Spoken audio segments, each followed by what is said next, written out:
Bonjour, aujourd'hui dans cette vidéo, nous allons essayer de comprendre ce qu'est le génotype d'une cellule et comprendre aussi comment on peut écrire ce génotype sous forme d'une écriture génotypique. Tout d'abord, un petit rappel notionnel sur le génotype. Le génotype d'une cellule correspond à l'ensemble des gènes qu'elle comporte et par extension, les versions de ces gènes qu'on appelle les allèles. On prend l'exemple de la cellule représentée ci-dessous.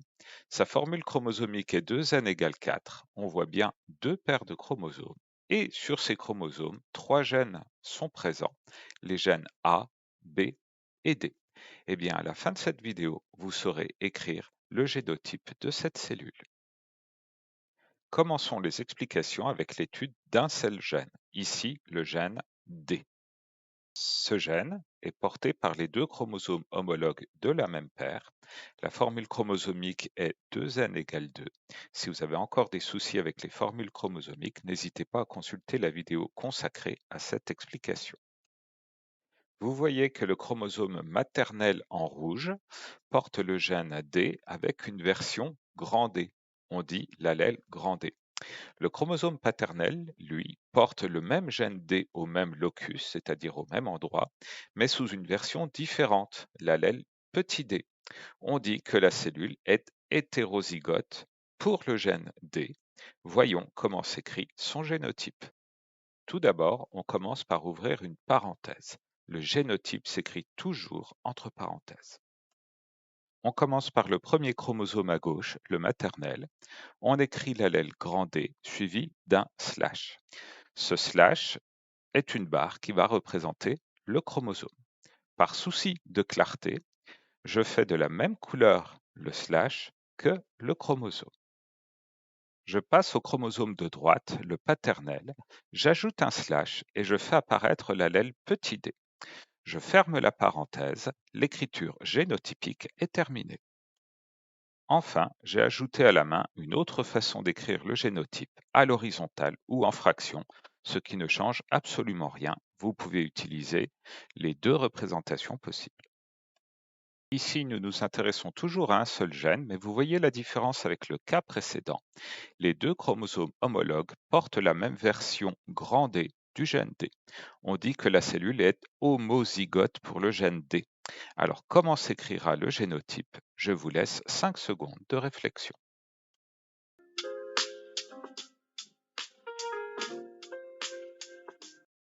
Donc voilà la solution. On fait bien apparaître l'allèle grand D sur le chromosome maternel et le même allèle grand D sur le chromosome paternel homologue. Allez, on passe à la vitesse supérieure avec l'étude de deux gènes. Dans un premier temps, nous allons voir le cas où les deux gènes sont portés par des chromosomes différents. On dit que les gènes sont indépendants. Vous pouvez voir que le gène A est porté par la paire de chromosomes numéro 1 et que le gène D est porté sur la deuxième paire de chromosomes. Ici, la cellule est hétérozygote pour les deux gènes A et D. Voyons comment s'écrit le génotype. On commence par la première paire avec l'allèle grand A sur le premier chromosome. Puis j'ajoute le deuxième chromosome avec l'allèle petit a. J'ajoute une virgule qui montre que je change de paire de chromosomes. J'écris l'allèle grand D du premier chromosome de la deuxième paire, puis j'ajoute l'allèle petit d. L'écriture génotypique est terminée, je peux l'écrire aussi sous forme horizontale ou fractionnaire. Deuxième cas d'étude, quand les deux gènes étudiés sont liés, c'est-à-dire portés par la même paire de chromosomes. Ici, nous avons bien les gènes A et B positionnés sur la même paire de chromosomes, mais à deux endroits différents. Encore une fois, la cellule représentée est hétérozygote pour les gènes A et B. Comment écrire un tel génotype? Comme d'habitude, on s'occupe du premier chromosome qui porte les allèles grand A et grand B. On écrit l'allèle grand A, puis l'allèle grand B séparés et un slash qui représente le premier chromosome. On complète par le deuxième chromosome, nouveau slash donc, puis les allèles petit a et petit b à nouveau séparés et on ferme la parenthèse. L'écriture génotypique est terminée. Je peux aussi l'écrire sous forme horizontale ou fractionnaire. C'est ce que j'ai ajouté à la main. Comme promis, je reviens sur mon premier cas présenté en introduction. C'est donc un petit test. La cellule présente bien 4 chromosomes en tout. La formule chromosomique est de 2n égale 4. Et ces 4 chromosomes portent 3 gènes, A, B et D. La cellule est hétérozygote pour ces 3 gènes. Les gènes A et B sont liés, alors que le gène D est indépendant des deux autres. Alors, comment écrire le génotype? Je vous laisse réfléchir 10 secondes.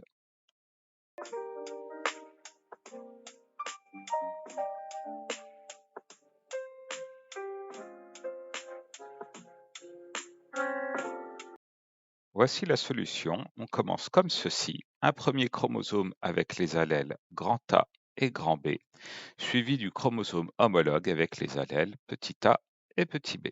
Je fais une séparation, ici un point virgule, et je passe à ma deuxième paire de chromosomes avec l'allèle grand D, suivi de l'allèle petit d porté par le chromosome homologue.